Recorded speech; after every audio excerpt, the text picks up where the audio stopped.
morning, students. How are you? I hope you will be fine and safe at your home.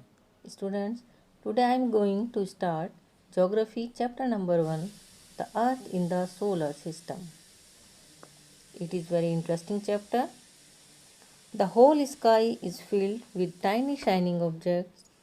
Some are bright, others dim. You can see the full moon only once in about month's time. It is full moon night or Purnima.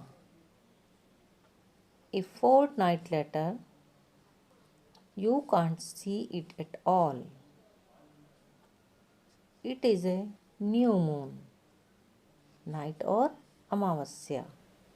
On this day, you can watch the night sky best, provided it is a clear night.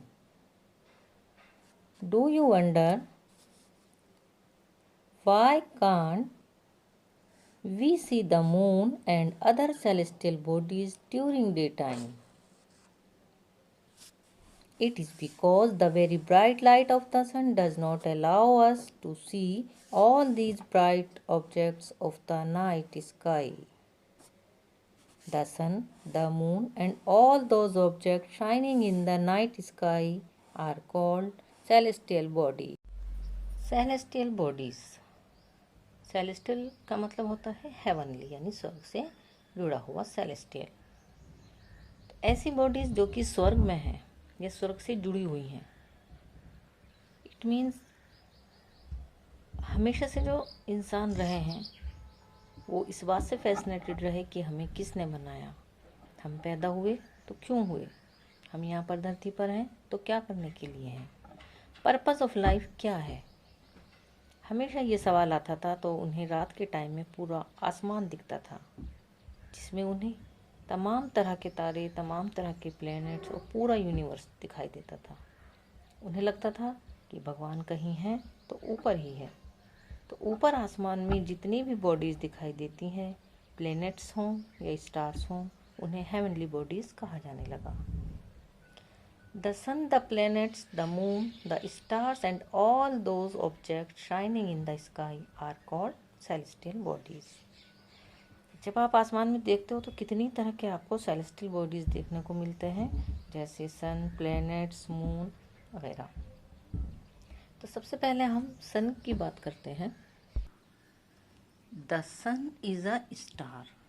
Stars are very big and hot. They are made up of gases.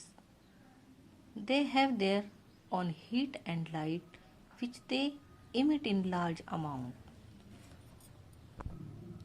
सन एक star है और जो star होते हैं वो basically gases के clouds होते हैं और वो गैसेस आपस में रिएक्ट करते हैं जिससे बहुत ज़्यादा गर्मी निकलती है और बहुत ज़्यादा रोशनी निकलती है. तो उन्हें कहते हैं स्टार. स्टार्स बहुत बड़े होते हैं, इनमें बहुत हीट निकलती है और गैसेस के बने होते हैं. उनके पास अपनी खुद की हीट होती है, लाइट होती है, तो वो इस लाइट को बहुत ज़्यादा इमिट करते हैं यानी फैलाते हैं. So sun is a star.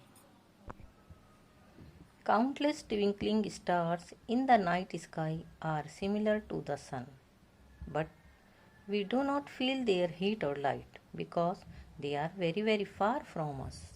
तो आसमान में जो अनगिनत तारे हैं वो भी सन की तरह ही हैं, लेकिन हम उनकी लाइट को महसूस नहीं कर पाते क्योंकि ये हमसे बहुत बहुत दूर हैं सन की comparatively. We do not see moon and the stars during the daytime because the very bright light of the sun does not allow us to see them. तो ये जो मून और स्टार्स हैं जो हमें रात में दिखाई देते हैं, हमें दिन में नहीं दिखाई, हम इनको दिन में नहीं देख पाते क्योंकि जो सूरज की तेज़ चमकदार रोशनी में हमें वो छोटी छोटी रोशनियाँ नहीं दिखाई देती. ये सारे स्टार ये हमें दिन में नहीं, हम इनको दिन में नहीं देख पाते.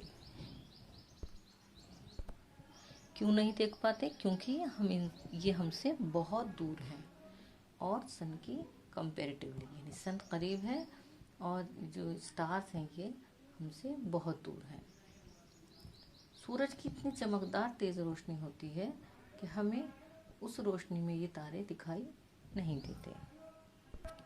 हम इसको ऐसे भी इमेजिन कर सकते हैं कि अगर एक कमरे में लाइट ना हो, अंधेरा हो और आप छोटी छोटी कैंडल जला दें तो उसकी लाइट पूरे कमरे में आएगी, लेकिन अगर कमरे में बड़ी बड़ी लाइट लगा दें तो इन मोमबत्तियों की रोशनी महसूस ही नहीं होगी।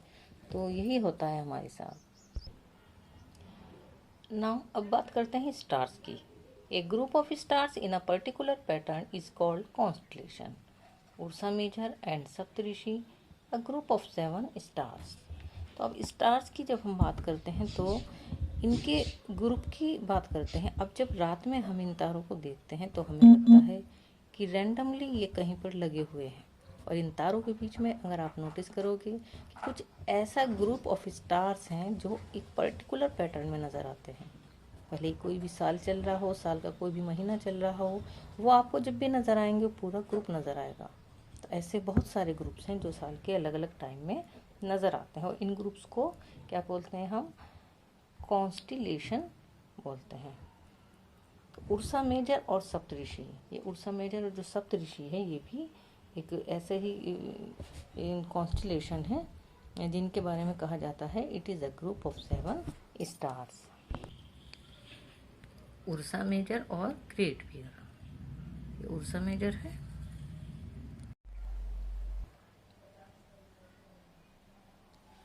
सप्तऋषि and the north star, this is a north star.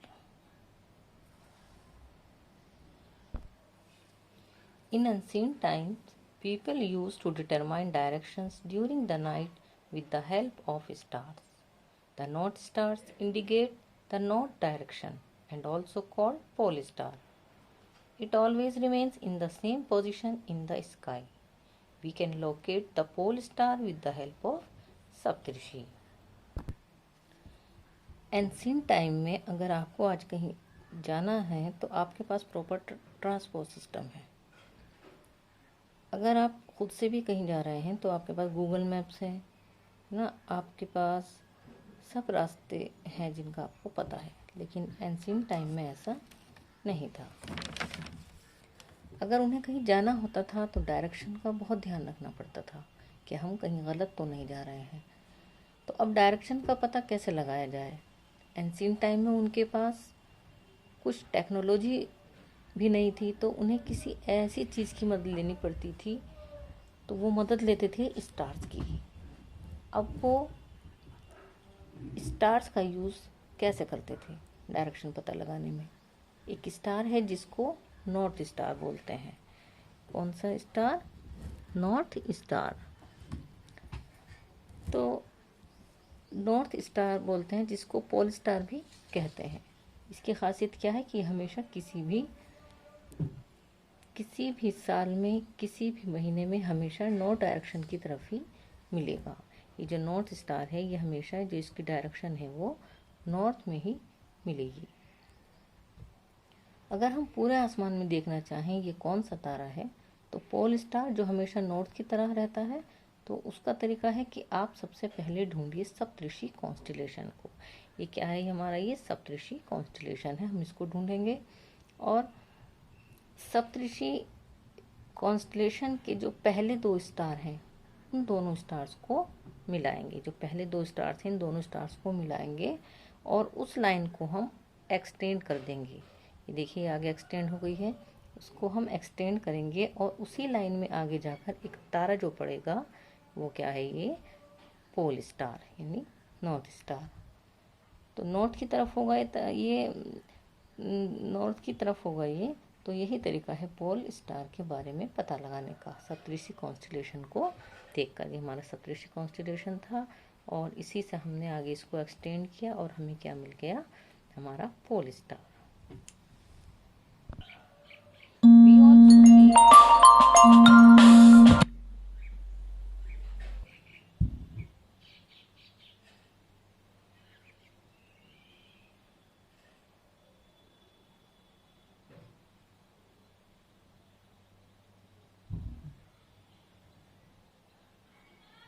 We also see various other constellations which are represented by zodiac sign.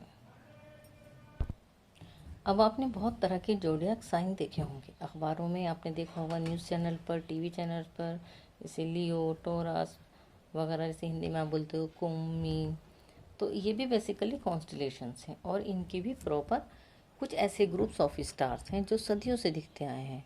तो लोगों ने ये मानना शुरू कर दिया कि ये जो कॉन्स्टलेशन है ये किसी न किसी तरह मानव को इम्प्रेस करते हैं। And now is planets. Some celestial bodies do not have their own heat and light. They are lit by the light of other stars. Such bodies are called planets. The word planet comes from a Greek word planetai, which means wanderers. इनके पास खुद की कोई heat और light नहीं होती। अब जब इनके पास खुद की हीट और लाइट नहीं होती स्टार के पास, तो ये प्लेनेट के पास, तो ये दूसरे स्टार्स की हीट और लाइट से चमकते हैं, तो उन्हें कहते हैं प्लैनेट्स। और इनकी ख़ास बात ये होती है कि नेचर में जब यूनिवर्स बनता है तो अलग अलग जगहों पर गैस इकट्ठा हो जाती है, हॉट गैसेस, और वहाँ पर बनते हैं स्टार्स। बहुत बड़े होते हैं और इन स्टार्स के आसपास जो मैटर्स है वो कलेक्ट होना शुरू हो जाता है, तो उन स्टार के आसपास बनते हैं, उन स्टार्स के आसपास घूमते हैं। और जाहिर सी बात है उन स्टार्स के कंपैरिजन में वो प्लैनेट बहुत छोटे होते हैं। अब ये प्लैनेट्स, इनकी कोई अपनी हीट और लाइट नहीं है, तो ये तारों का चक्कर लगाते हैं और इसी वजह से इनको क्या कहा जाता है, वंडरर्स। पे वंडरर्स वर्ड का यूज़ किया गया है, वंडरर्स। तो वंडरर्स इन्हें इसीलिए कहा गया है कि ये तारों का चक्कर लगाते हैं। वंडरर्स का मतलब होता है घुमक्कड़ या घूमने वाला। Our Earth is a planet which receives all its heat and light from the sun, which is our nearest stars. There are 8 planets in the total. हमारी जो अर्थ है जहाँ पर हम रहते हैं, तो ये क्या है, एक प्लेनेट है और इसकी कोई अपनी हीट और लाइट नहीं है, क्योंकि हीट और लाइट होने के लिए ज़रूरी है कि आप गैस के बने हों, और जो हमारी अर्थ है वो गैस की बनी हुई नहीं है। तो हमारे सबसे पास जो तारा है वो है सन, उसी से लाइट मिलती है। हमारे इस सोलर सिस्टम में 8 प्लैनेट्स हैं जो सूरज के चारों ओर चक्कर लगाते हैं। The moon that we see in the sky is a satellite. It is a companion of our earth and moves around it.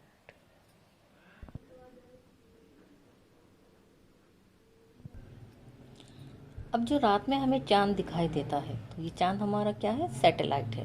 तो ये हमारे अर्थ का कंपेनियन है, ये हमारे अर्थ के साथ साथ ही रहता है। तो मून हमारे अर्थ के चारों ओर चक्कर लगाता है, तो ये हमारे अर्थ का क्या है, कंपेनियन है। ओके, तो students, I hope you will be understood. Thank you.